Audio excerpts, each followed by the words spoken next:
All right, so we're continuing on with section 6.2 volumes. This is part 2. I'm going to start labeling them because I have to keep searching through all of them on Zoom. It's getting really annoying. So last time we talked about how to calculate volumes of these things using integrals. So our main result was that a volume is going to be the integral a of x dx from a to b, where a is the cross-sectional area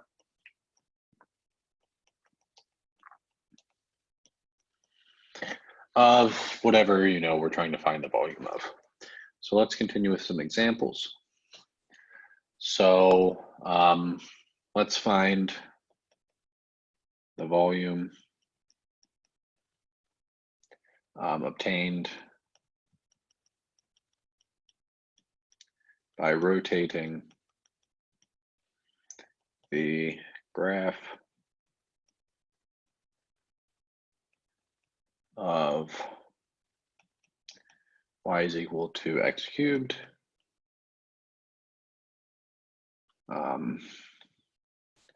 y is equal to 8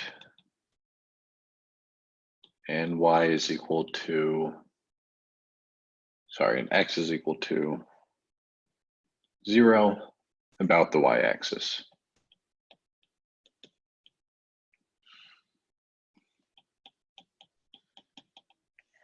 So if I draw this thing, so I have x cubed between x is equal to 0 and y is equal to 8. So I'm only going to get this part of the graph. So let's say this is 8. That would make this 2 here. So the idea is, this is y is equal to 8. So what I'm doing is when I do the revolution,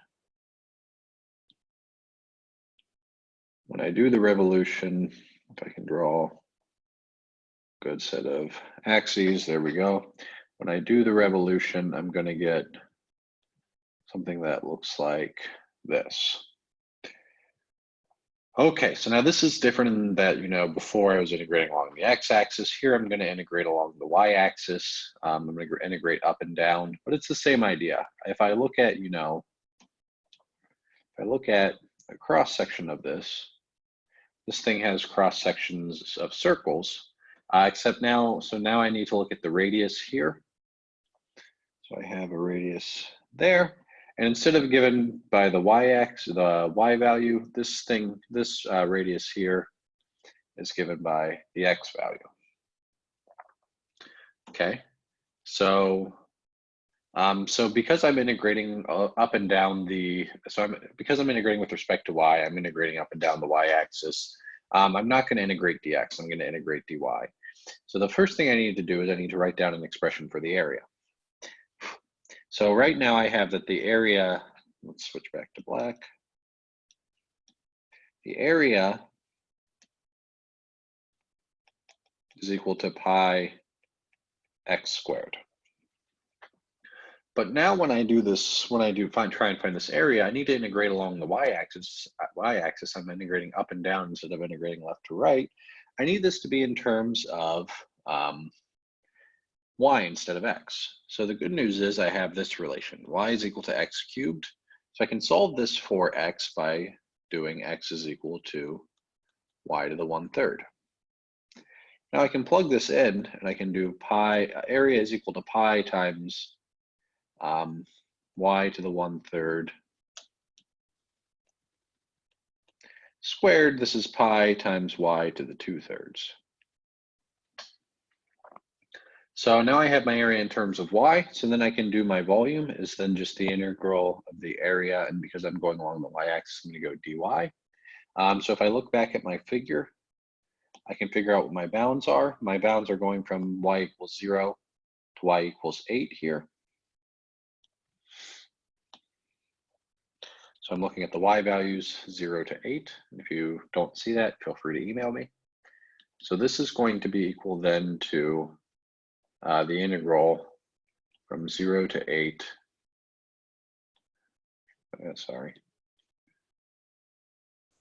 pi times y to the 2/3 dy. And so if I integrate this, I'm going to get pi times y to the 5/3 divided by 5/3, evaluated from 0 to 8. So this is pi times 3/5. I'm going to get 8 to the 5/3 minus 0 when I do that evaluation. And then, so leaving this up to you, you can simplify this. You'll get 96 pi over 5 for your answer. So just kind of showing what's different between this and the last example. In all the examples we've done so far, we've integrated along the x-axis. You need to be able to understand when you're going to integrate along the y-axis. So here we were, imagining these cross sections and our areas. Let's use blue again. The volumes that the differential volumes that we were calculating were going up and down. So we were using these small cylinders that went along the y-axis instead of the x-axis. So we had to integrate dy instead of dx. And that caused a problem here. Our area was easily expressible in terms of x, but we wanted it expressed in terms of y because our integral was going to be dy. And so we had to go through and fix that by using the actual function here. Okay, so let's do another example. Yeah, so this one's a fun one.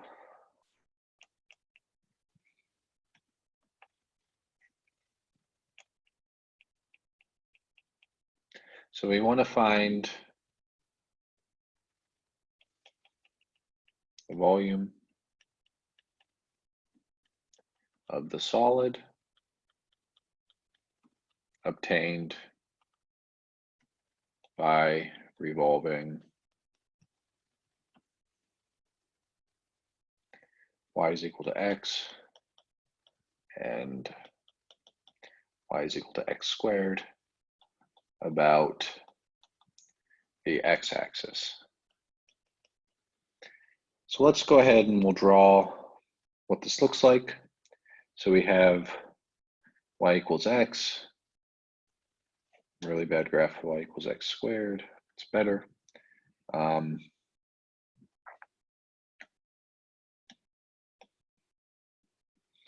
make it so these connect. And so the idea is I'm going to take this region in here and I'm going to rotate it around the x-axis in this case. So that is not a fun one to draw then. Okay, so let's draw that. So if I take this area in blue and I rotate it around the x-axis, I'm going to get something that looks like this, except inside here, I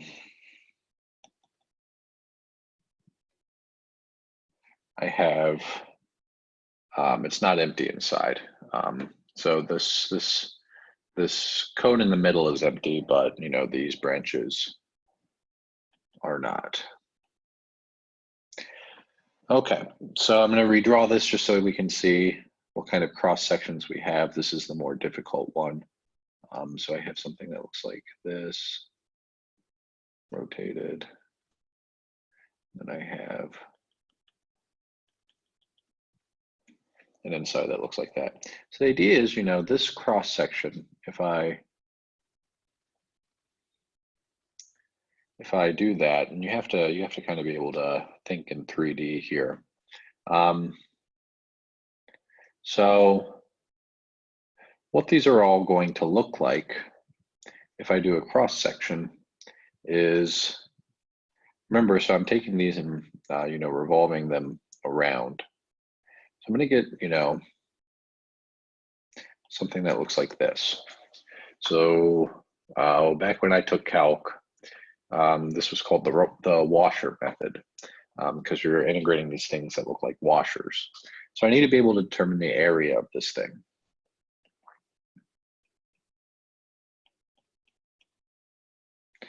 So you'll notice that it's, two concentric circles, and I want to find the area.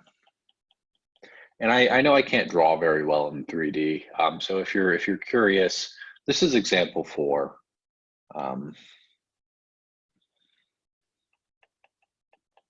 In section 6.2.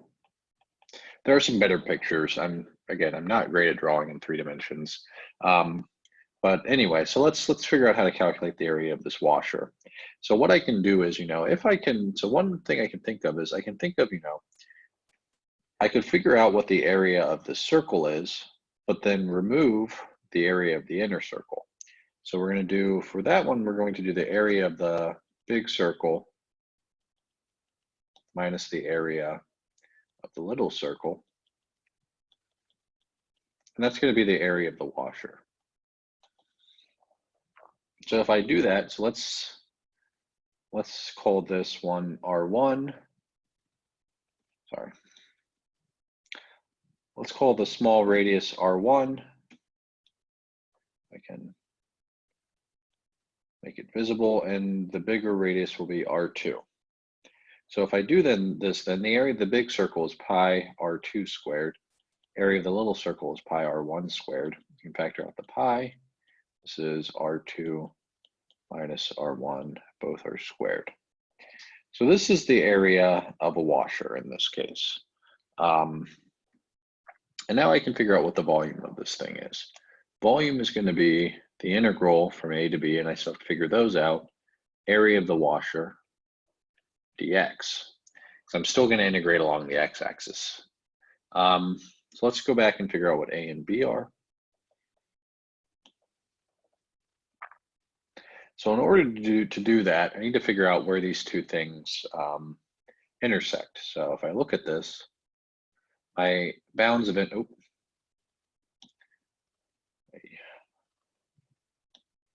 my bounds of integration are going to be given by these two black dots that I've just drawn. So I need to figure out where these two graphs, where the two graphs intersect. So I'm going to do that on the next page. So the bounds given by, if I set the two functions equal to each other, x squared is equal to x. This tells me x squared minus x is equal to 0. X times x minus 1 is equal to 0. So x is equal to 0. X is equal to 1. So now I can put it all together. My volume is the integral from 0 to 1. Area of the washer was pi times, so let's go back and figure those out. We need R1 and R2. So R1, you will notice, is the y value of the line. So y equals x. And then R2 is the y value of the parabola, x squared. So maybe it's a little easier to see on this first picture. I'm trying to figure out, R2 is the larger one, so R2 and R1. So I'm trying to figure those out. So this is, again, so let's call Y1, Y2. So Y1 is x, Y2 is x squared. So this would be then Y1 and Y2. All right. So putting that back together, this is going to be pi times y1 squared minus y2 squared dx. But again, I don't want it in terms of y, I want it in terms of x. So y1 was the line y equals x, y2 was y equals x squared. So this is x squared, x to the 4th dx. So if I integrate this, this is the integral from 0 to 1. Pull the pi out. Sorry, I'm going to integrate this, get rid of the integral. So then this is pi. If I integrate those, I'm going to get x cubed over 3 minus x to the 5th over 5. Evaluated from 0 to 1. When I do this, I'm going to get pi times 1/3 minus 1/5. And so you can go through and simplify that. This ends up being 2 pi over 15. So this one was a little different. Again, the shape of the region we got was strange. It kind of looks like, you know, petals of a flower. That's what I think of. But when you revolve it, you get something that looks like washers when you do a cross section. It's hard for me to visualize. I'm not an engineer. Um, just remember, if I rotate, or if I do a revolution of something that looks like these flower petals or whatever, you know, metaphor helps you, I'm going to get washers, and then I just have to figure out the area of the washer. The area of the washer is always the same. It's pi times the radius of the big one squared minus radius of the little one squared. And then, you know, putting it all together, we figured out what the bounds were and then integrated and got the answer. So I think I'm going to stop here. Was that, how many examples was that? We did 2 examples, so that's probably a good spot to stop. We're probably getting to about 20-minute mark. So I will stop here and we'll do a couple more examples. There are a lot of examples in this section. So that's what we're going to focus on. So stop now.